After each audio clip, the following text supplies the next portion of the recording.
état de conscience altérée, ou ECA, concerne les états dans lesquels une personne n'a pas entièrement conscience de lui et de son environnement.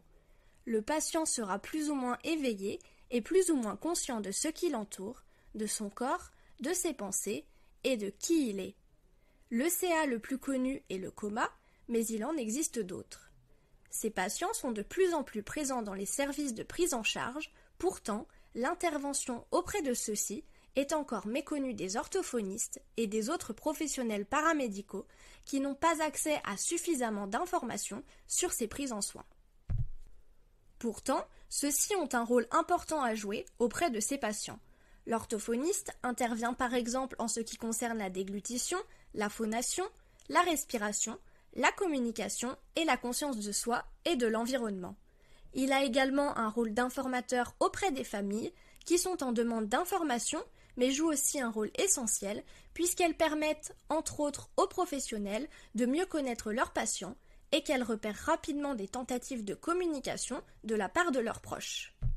Une collaboration entre les orthophonistes, les autres professionnels et les familles des patients est donc indispensable pour une intervention efficace et adaptée aux patients. Cependant, une bonne collaboration semble plus difficile à mettre en place si chacun des acteurs n'est pas correctement informé. Nous nous sommes alors demandé si un site internet pourrait les aider dans leur recherche d'informations et répondre à leurs différents besoins.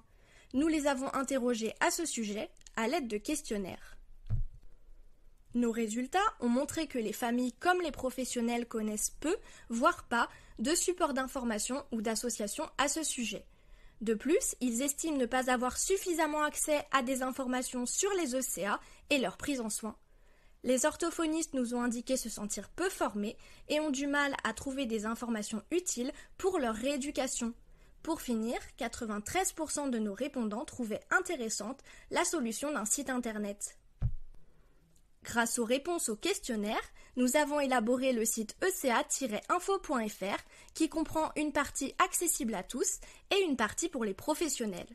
Le premier onglet permet d'obtenir des informations générales sur les ECA, le deuxième concerne la prise en soin des ECA et le troisième permet un accès à une liste d'associations ou à des conseils destinés aux familles. Pour finir, l'espace professionnel met à disposition plusieurs contenus qui pourront aider les professionnels dans leur prise en soin. Nous espérons que ce site permettra aux professionnels et aux familles d'être mieux informés et mieux formés. Le site pourra aussi être utilisé comme outil d'accompagnement familial pour renforcer la relation professionnelle-famille. Pour aller plus loin, il serait intéressant que des formations destinées aux professionnels se développent à ce sujet.